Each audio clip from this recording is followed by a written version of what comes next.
Hi, everyone. I'm Alexandra Uresta, and this is Career Switch Podcast. This show is here to encourage you to take action with whatever career change you've been considering or are working on. In some episodes, I talk to people who've made their own career switch, whether by choice or circumstance. They share the good, the bad, and the truth about their journey, including what worked for them and what didn't. In other episodes, I speak with experts who offer their best career advice on issues that can come up during the process of making a career change. After all, it takes guts to switch things up, and it's not easy. However, it is possible. So, I hope you hear something in this episode, an idea, a suggestion, a piece of wisdom that'll spur you into action with your own career switch, whether it's taking that first bold step or trying something new. Welcome. I'm glad you're here. After almost 20 years as a structural engineer, Patricia Rodriguez reached a point where her career had gotten somewhat stagnant and she was ready to switch it up. When her large corporate firm downsized and she was let go, she jump-started her career by starting her own firm and teaching, the career combo she had dreamed about in graduate school. Patricia shares how she opened new doors for herself as a women and minority-owned small business, and how her long-standing relationships helped with her career switch. She recalls the ups and downs of starting her own business, which included learning new skills to run her firm, PAR Engineering, in New York City. Welcome, Patricia. Thanks for joining us. Let's dive in. Take us back to 2012 when you were working as a project manager for a large engineering firm. What led up to your career switch? I practiced as a structural engineer for the entirety of my career. I had been working for a larger firm and I had been there for a number of years. I had been in the industry actually for under 20 years at that point. Like a lot of other places, were starting to downsize based on the workload that they had. And so I started thinking about some of the work that I had been doing. We were doing building design, so structural engineering and building design. And typically those types of projects, they don't take that long. You're done with the design within a year or so. Then they go into construction. I had the opportunity to work on a large project, which was the United Nations renovation. And that was, very interesting project, but it was a project of several years.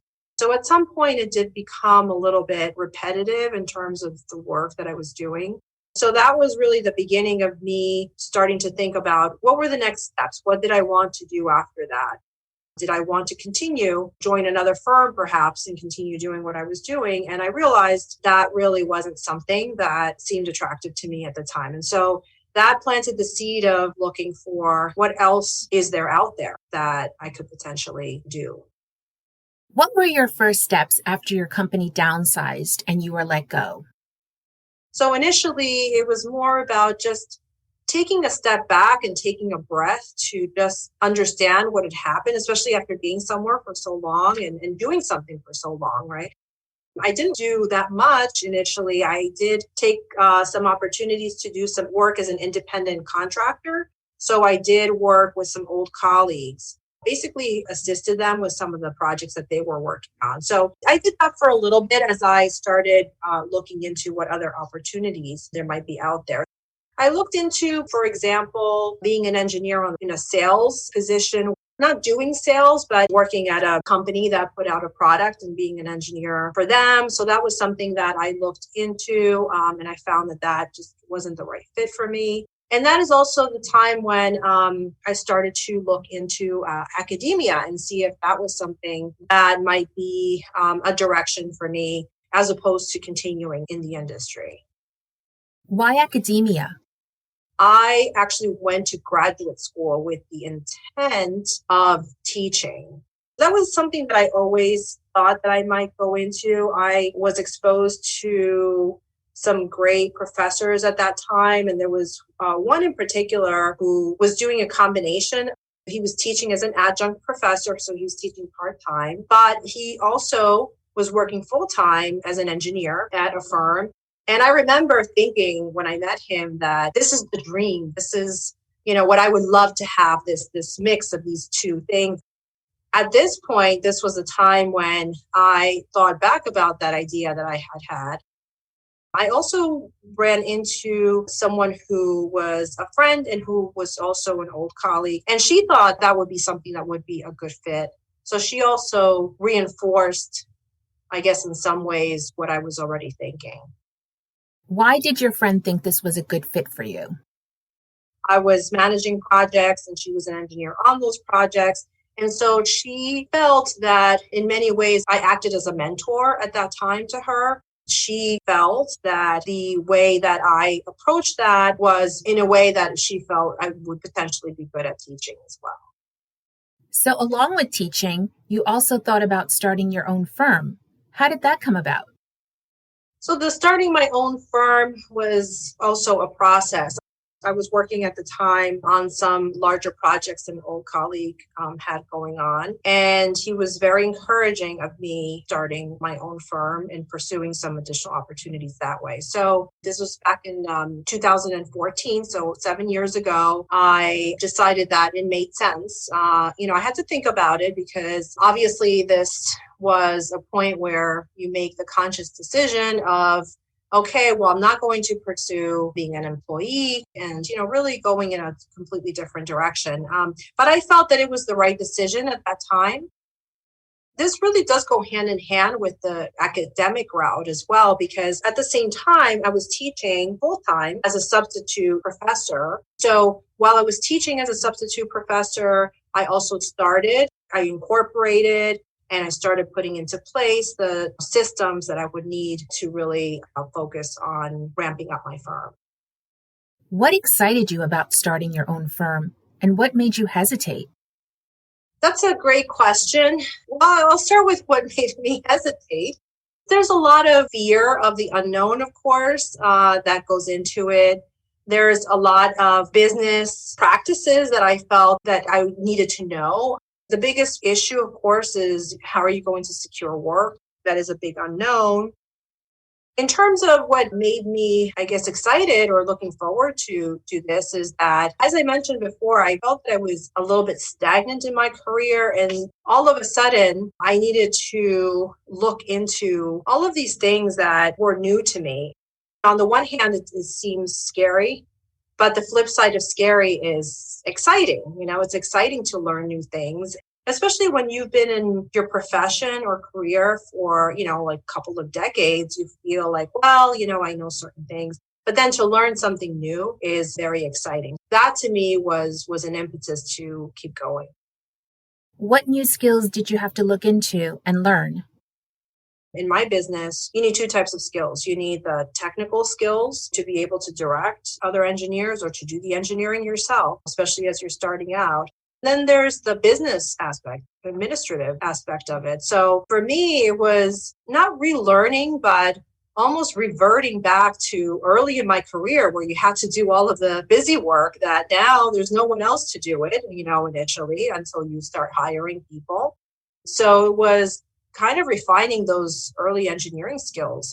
At that point in your career, I was in a more management positions, as a project manager. So I didn't have fine-tuned anymore. So I had to revisit those. And then on the other hand, the business side of it, I really had to learn a lot of business skills. Accounting, marketing, all kinds of skills that I really didn't really need to tap into in my previous roles. So how did you get those first clients, since securing work was one of your main concerns? At that point in my career, I did have quite a few connections. So I did tap into some of those connections and just getting the word out there that this is what you're doing now. So some of the work did come through some of those connections. Also, at the same time, I was networking and just trying to meet people out there. We really wanted to push getting work in the public sector, working with city and state agencies. And so that took quite a bit of networking and a lot of time actually to get out there and start meeting people and making those relationships. How did you network? A big part of our setup as a firm was to pursue certifications for women and minority owned businesses. There are a lot of events that are specific to those types of firms. Each of the agencies will also have different events. I also took advantage of mentoring programs. One in particular that I had done with a larger firm was great. It took place over several months. The intent was for small businesses that were considered emerging businesses.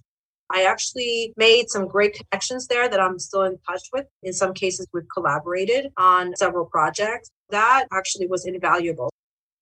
The other way was through organizations such as the AIA, which is an architectural organization, and other similar events to get out there and meet people.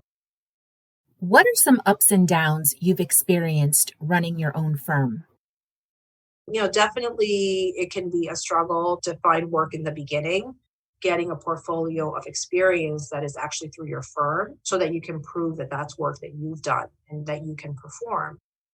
I mentioned this actually recently, while I was on a career panel. We were talking about just how so many of us had the experience of working at a larger firm. Maybe we worked on some nice fancy projects that we're proud of. Now, all of a sudden, you're working on a lot of smaller things, that you weren't working on before, but it's all fine. It's all work. So just to keep that in mind that, maybe it's not going to be the most glamorous, the fanciest project, but it's all work. You're building up to hopefully a mix of some of the larger, more glamorous projects too along the way. The ups are definitely, when you get to a point where you can hire is definitely, I would say that feels great. And, when you win work, it's a great feeling.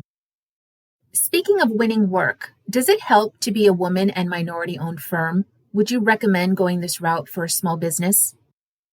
Definitely getting certified as a woman-owned business and or minority-owned business is something that I would recommend, but do it with the right expectation. First, it's a process to get certified. But that process in and of itself is not really a deterrent or the big challenge. The big challenge is to actually eventually find work. I think a lot of others sometimes approach it from the point where they think that as soon as I get certified, I'm going to get all this work and, it's just going to fall in my lap.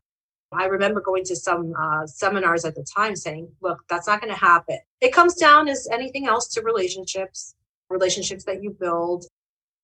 Also, these certifications were set up for a reason. And the reason is because women-owned businesses, especially in the construction industry, which is where my firm falls under that category, it's just difficult to get a fair share sometimes because the majority of work was going to other types of businesses. And so the fact that they have these certain percentages that they have to award to these kinds of firms gives you a little bit of an in. Within my industry, I know that I have felt some of that bias in the past, especially as a woman.